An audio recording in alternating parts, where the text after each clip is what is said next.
Well, Mitch, from what I've heard, it's been a busy week in the world of sports.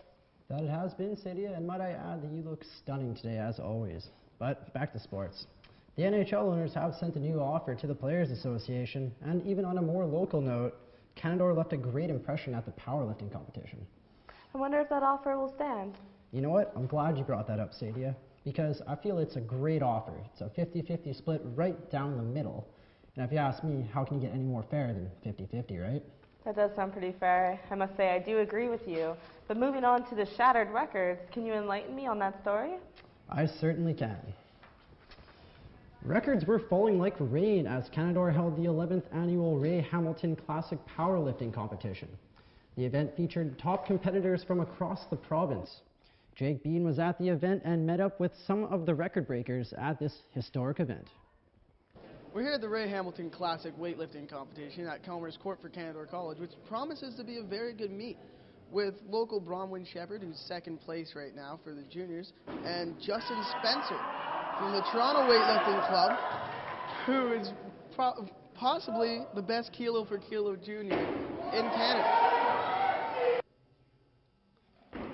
There was a strong showing by Canadore students at the event, including Tyler Gregory, Brandon Shaftick, and Taylor Osborne. But you could tell that a lot of the attention was on the gargantuan 17-year-old champ, Justin Spencer.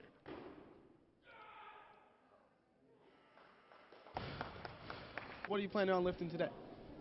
Today, hopefully 130 and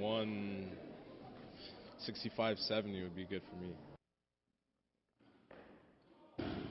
Unfortunately, Spencer missed his first two snatches, but was able to push through and put up an insane 130 kilos to stay in the competition.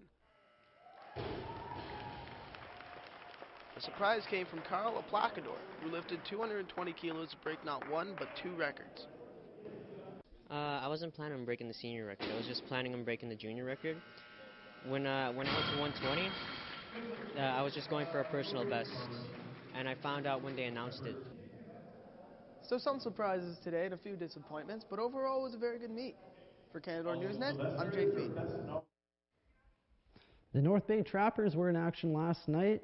Let's get down to the ice and take a look. And Dwayne Winman gets us started as he puts one in the back of the net for the Trappers with a rocket of a shot past Beavers keeper Brandon Curie to put the Trappers up 1-0. Still in the first, Samuel Blanchet finds himself alone in the slot and fires one towards the net, getting a well-timed bounce off the end boards, making it 2-0 now for the Trappers. Fast forwarding to the second period with their score deadlocked at 2-2, Cole Cliftonstein finds himself alone in the high slot and makes no mistake to give the Trappers a 3-2 lead. Moving along, we see a little bit of leather flashing here by Trappers keeper Greg Dodds. What an amazing save that was. And that was just one of many of his stellar saves he had on the night. He tallied 56 in total for just an amazing performance. And the Trappers end up drawing the Blind River Beavers 3-3 in a well-fought shootout of a game. And Justin Verlander took to the mound last night for the Detroit Tigers and pitched an absolute gem, taking down the high-powered offense of the Yankees 2-1. This gives the Tigers a 3-0 stranglehold on the American League Championship Series. And now in the National League Championship Series, the San Francisco Giants will host the St. Louis Cardinals for Game 3, and it will have no shortage of star power on the mound as two 16-game winners from the regular season clash. Perennial Cy Young candidate Matt Cain and the efficient left-handed throwing Kyle Loesch. Moving into some NFL news now, though. There are no games on the docket tonight, but tomorrow we will see the Seattle Seahawks travel to San Francisco to take on the 49ers in a huge division game.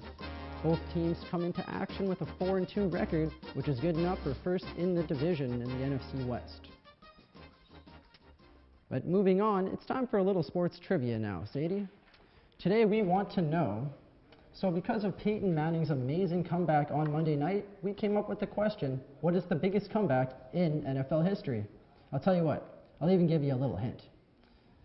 The year this magnificent game was played was the same year that Whitney Houston released the song I Will Always Love You, and it topped music charts in North America.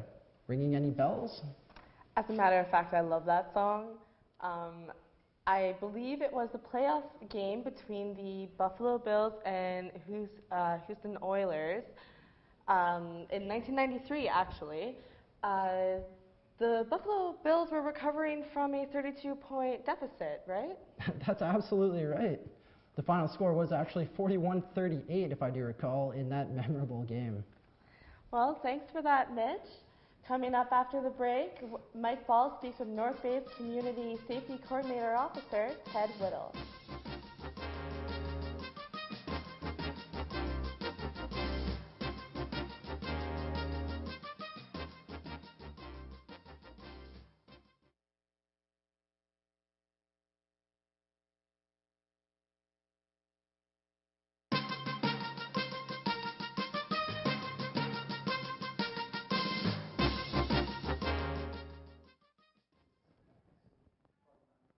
Welcome back to Canadore Newsnet.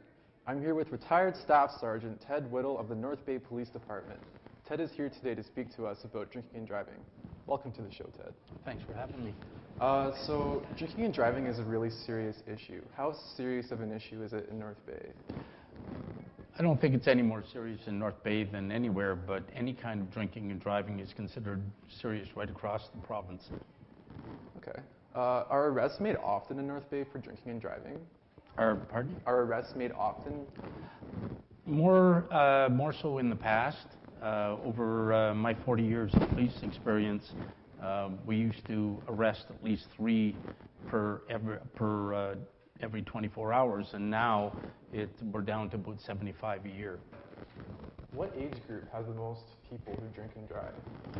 What we found recently is that it's the older generation, anywhere from 30 to 50. Usually that happens because to develop a drinking problem, it takes a few years, and once they do have a problem, then it seems their judgment goes out the window. What is the bare minimum that happens to a person who is caught drinking and driving? Well, a lot of people will drink and drive, but a lot of it will depend on whether their ability to drive is impaired or not. If in fact they're charged with impaired driving, they can face jail, but the standard fine and everything that goes with it will cost them upwards of $10,000, and that includes the interlock system, the suspension, the fine, lawyers' fees, and that's only for a first offense. So, first offenders, I mean, like, what happens if people keep doing the same drinking and driving? Like, what happens to that person? Do they lose their license or jail time? The second you're arrested and charged with impaired driving, even before you go to court, you lose your license for 90 days. After that 90 days, if you still haven't gone to court, you get your license back, but once you're found guilty, then it's an automatic 1-year suspension by the criminal code where you're prohibited for a year, and then the Ontario legislation kicks in, which means you get an additional year in Ontario unless you enter into the interlock program, which is an ignition interlock system. So is the law becoming tougher against people who drink and drive? Yes, it is. You have organizations such as MAD, who are lobbying the government for zero tolerance. Right now, impaired driving charges start at 0.08 and percent alcohol, and they want it reduced to 0. How does North Bay measure against other cities who have drinking and driving problems? Well, we don't have any greater problem than any other city. The percentages across the province seem to be very standard, regardless of population. They get the same number per population that we do. Do you think the law is strong enough against people who drink and drive? Well, it is very strong right now, and public attitude has changed in the last 30 years. 30 years ago, it was considered very blasé attitude towards drinking and driving, and nowadays there's a big stigma that goes with it. What types of programs are available in the community to raise awareness and prevent people from drinking and driving? Well, MAD has the Red Ribbon campaign. We have Operation Red Nose, plus the fact that we release stats all the time on impaired driving. And we are in the schools with the Buckle Up campaigns, as well as the No Regrets program, which is run by injury prevention people, and we're in all the high schools. All right. Well, thank you for coming on to the show, Ted. I appreciate it. To check out our previous stories and newscasts, you can visit theclaw.ca. Canadore is produced by students in the journalism and television programs. And that's our show for today. Thanks for watching. I'm Mike Ball.